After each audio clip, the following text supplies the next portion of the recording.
Eh, saya angka-angka sudah tersoroti semua, saya pikir kasus sudah tersoroti. Saya hanya menambahkan perhitungan saya, Bang Isan, tentang Mahfud menyatakan 300 triliun untuk kecil, saya juga menganggap kecil sekali. Karena tax ratio kita dulu pernah mendekati 15% dan menterinya juga Sri Mulyani, itu 2009. Dan Sri Mulyani masuk sekitar 10% turun tax ratio dan semakin turun pada saat di dalam. Jadi saya hanya menghitung seandainya Sri Mulyani, sekarang saya selalu menyatakan saya masih punya Menteri Keuangan tapi tidak punya Sri Mulyani. Kalau masih Sri Mulyani Menteri Keuangan dan berhasil mempertahankan tax ratio pada saat dia Menteri Keuangannya SBY, berarti ada penurunan tax ratio rata-rata 5%. 5%. Sekarang dengan PDB mendekati 2000 triliun, setiap 1% itu nilainya 200 triliun. Jadi kalau turun 1% itu hilang 200 triliun. Kalau 5% hilang turun berarti ada 1000 triliun.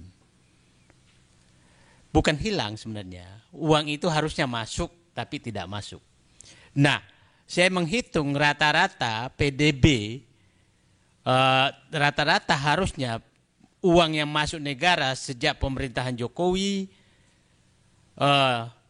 itu kira-kira per tahun 500 triliun yang harusnya masuk tapi tidak masuk. Kalau kali 8 tahun berarti ada 4.000 triliun uang perpajakan, pajak, bea dan cukai untuk perpajakan, pajak, bea dan cukai yang harusnya masuk ke negara 4.000 triliun. Padahal sejak Presiden Jokowi sudah 2 kali melakukan tax amnesty, berkali-kali menaikkan pajak, tapi berkali-kali juga memberikan fasilitas pajak kepada orang kaya. Jadi orang kaya, tax amnesty, ya macam-macam, pembebasan pajak,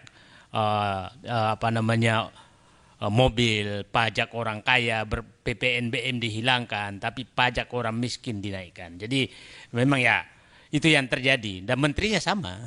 Jadi saya memandang awalnya saya pernah hampir 5 tahun sama Bu Sri Mulyani, saya selalu kagum mendengarkan ininya, wah ini hebat nih. Sampai saya pernah kagum sekali Bang Fuad pada saat rapat keras sekali di rumah Wakil Presiden Yusuf Kala. Karena penting sekali membahas sesuatu. Sampai keluar kata-kata beliau, Bu Sri Mulyani, kalau Bapak memaksakan memang seperti itu, maka lebih baik Bapak saja menjadi Menteri Keuangan. Sampai keluar kata-kata itu.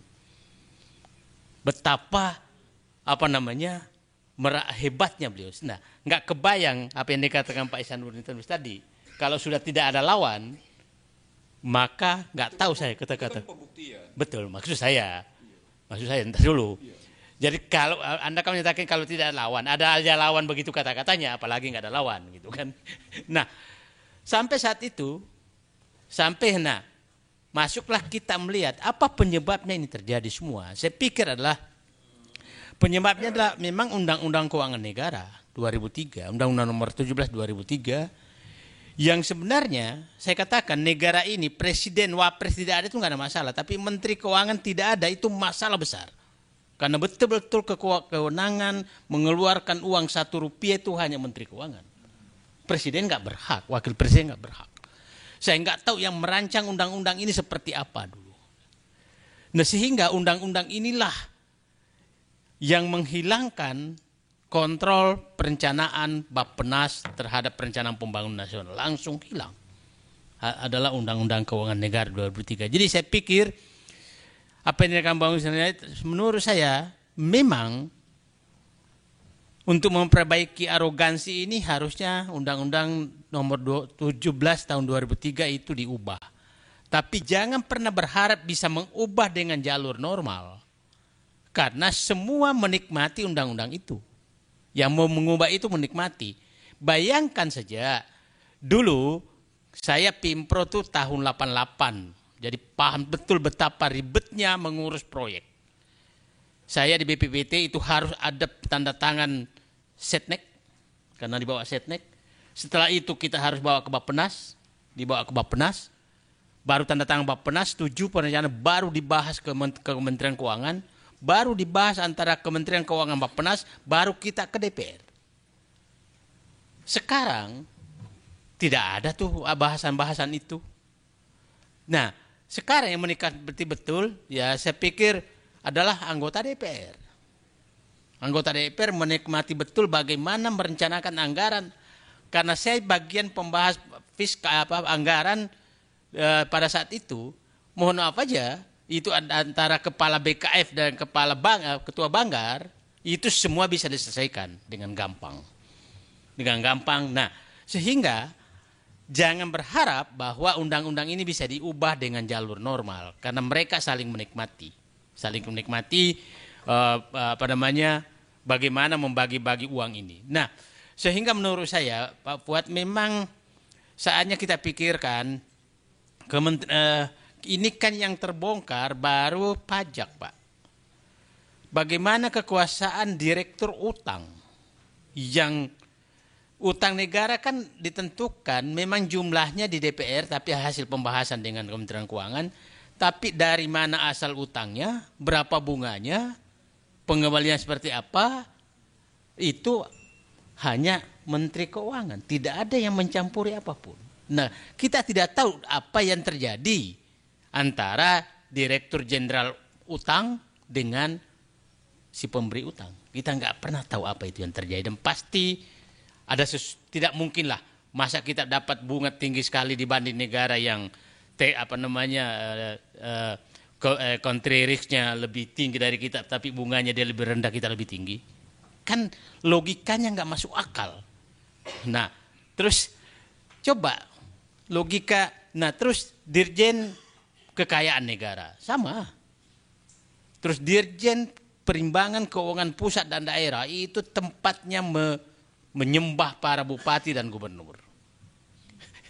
Nah, jadi memang menurut saya ini lapangan banteng ini betul-betul tadi kan pajak, bea dan cukai. Nah, saya katakan apa yang dikatakan Pak, saya kembali ke angka, saya menyatakan sejak pemerintahan Jokowi perkiraan saya ada potensi penerimaan negara minimum 4.000 triliun yang tidak masuk ke negara. Itu dari asumsi tax ratio yang turun.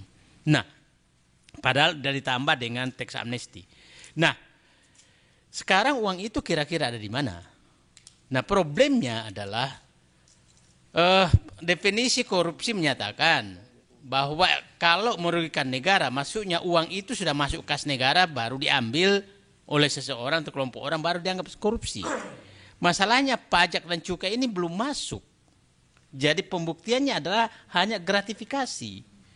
Nah, oke lah, saya menghitung sederhana lah. 4.000 triliun itu uang melayang, anggaplah 50% kembali kepada wajib pajak yang harusnya dia bayar, tapi dia nggak membayar karena terjadi mungkin 30% kembali kepada dinikmati oleh konsultan pajak dan kawan-kawannya, gitu kan.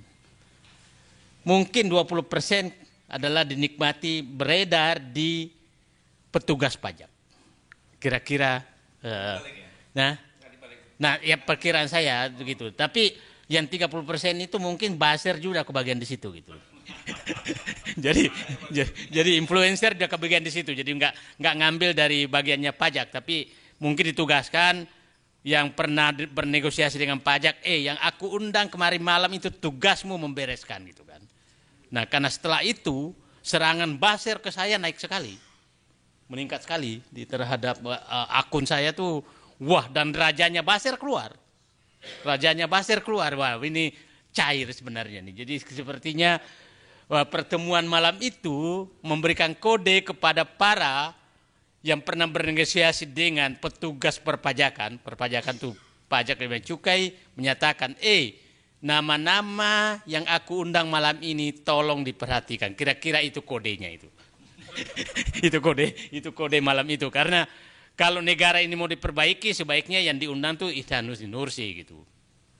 Ya, bukan yang buzzer itu yang diundang. Jadi ya udahlah, selamat menikmati negara buzzer yang sekarang komandannya dulu kan dikatakan dari Merdeka Utara, sekarang sepertinya pindah ke lapangan Banteng.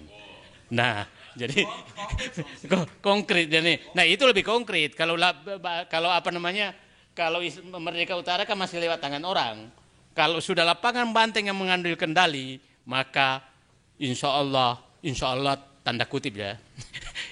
Ini para buzzer lagi menikmati apa namanya? Bahwa ini Presiden Jokowi, rezim Jokowi semakin konkret untuk surganya para buzzer. Terima kasih. Bagi Bang, apa sebenarnya itu barang itu gitu? Yang menarik sekarang ini kan setelah Pak Mahfud ke Australia sebentar, itu terjadi serangan balik. Dan seakan-akan Pak Mahfud sama PPATK itu adalah menzolimi lapangan Banteng. Itu menurut saya was-was betul saya, karena serangan baliknya seperti itu. Dan sepertinya Bu Sri Mulyani lebih mementingkan serangan balik itu dibanding membenahi ke dalam. Karena faktanya dia mengambil baser-baser yang dipanggil itu kita tahu semualah. Itu selama ini seperti apa gitu. Jadi nah itu yang saya was-was Mas Hersu, bahwa kalau tidak ada dorongan publik yang kuat, ini sepertinya yang saya was-was adalah yang dianggap salah itu adalah orang yang mempermasalahkan penyelundupan perpajakan ini, yang korupsi perpajakan ini. Nah, kalau kita lihat tadi Bang Sanusi menyatakan kan selalu yang dipersoalkan orang itu siapa yang kepala yang ketangkap anaknya ini, Alun Mario ya, Mario. Rafael ini. Rafael ya. Ini kan memang sebelum jadi kepala subdit Kabak itu kan dia memang di penyidik pajak untuk modal asing, PMA. Berarti mungkin ya pendekatan Pak Yusuf misalnya di situ dia panennya, dan disitulah karena dia dibutuhkan untuk mendistribusikan, maka biasanya di Kabak itu mendistribusikan tuh kemana kasus ini bawah. Dan siapa yang bisa diajak kerjasama. Jadi kelihatannya itu yang terjadi. Nah, jadi saya hanya ini ya kalau Pak Inalus menyatakan tadi Pak Jokowi sedang memanen janjinya, saya bilang sih sedang ketiban kebohongan SMK-nya gitu. Jadi sedang, nah karena gara-gara beliau, mohon maaf aja lah, gara-gara itulah kebohongan itu berlanjut terus dan selalu dilakukan. Jadi saya hanya menyatakan saya bermimpi kalau Bu Sri Mulyani itu mengundang para buzzer, Prof Mahfud MD mengundanglah para orang-orang berakal sehat untuk menyelamatkan negeri ini.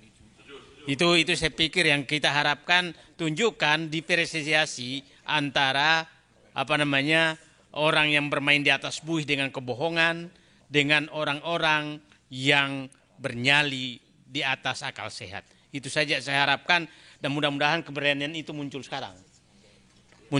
Dan jangan lagi ada orang-orang bermain di wilayah abu-abu.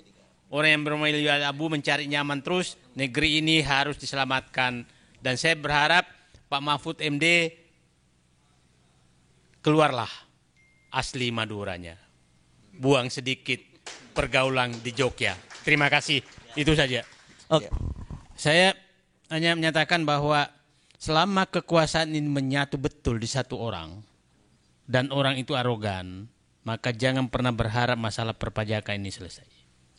Jadi persoalannya bukan ini pada orangnya ya. Pada sistem dan orangnya. Sistemnya jelek, dipimpin oleh orang yang menikmati sistem yang jelek itu untuk untuk menikmati kekuasaan dan kewenangan, dan saya melihat itu sedang terjadi. Jadi saya berharap sih kita harus mendorong sekarang, udahlah revisi Undang-Undang Keuangan Negara itu, kembalikan fungsi Bappenas untuk perencanaan pembiayaan, keluarkan penerimaan negara dari Kementerian Keuangan, jadi perpajakan, utang dan bea cukai itu badan penerimaan negara, terserah mau menteri sendiri boleh dikeluarin. Kemudian Menteri Keuangan betul-betul sudah sebagai bendahara negara. Anda bisa bayangkan di satu kepala bermimpi malam menyatakan kira-kira ini pendapatan ketinggian aku turun dikit deh, maka belanja aku kurangi. Kan bisa terjadi karena hanya di satu orang itu. Nah, di situ juga DPR coba bayangkan, saya bayangkan DPR itu bisa mengatur berapa belanja, berapa pendapatan hanya dengan satu orang kepala badan fiskal. Karena hanya di kepala dia. Coba kalau 2 badan, 3 tadi, maka DPR akan berhadapan dengan Bappenas, enggak aku mau belanjanya ini. Ya kan? Nah, pendapatan negara, enggak aku mau dapat pendapatan segini. Yang belanja, jangan kau belanja di situ. Ini satu orang semuanya. Maka jangan heran bahwa memang ada kekuasaan yang menumpuk sangat kuat di satu tangan. Wah, ini itu ya, absolute power tend to corrupt-nya itu ya berarti ya. Nah, dan ruang untuk bernegosiasi di pejabat ini tinggi sekali karena ruang abu-abu di pajak dan cukai, bea cukai itu sangat tinggi. Dan menariknya adalah kewenangan itu ada di dia juga. Hari ini menyatakan bahwa aku mau turunkan pajak, turun. Hari ini aku menyatakan bahwa aku mau naikkan bea, naik. Tidak perlu berkonsultasi dengan yang lain. Nah, ini menurut saya yang perlu kita soroti. Jadi mari kita manfaatkan kasus 300 triliun ini untuk membuka masalah yang sebenarnya sudah lama terjadi di sejak undang-undang, menurut saya Pak Buat, sejak undang-undang keuangan negara tahun 2003 yang dulu orang menyatakan terus pakai undang-undang Belanda, tapi kan lebih bagus pelaksanaannya karena mungkin dipimpin oleh orang-orang yang lebih punya integritas. Itu satu. Ya.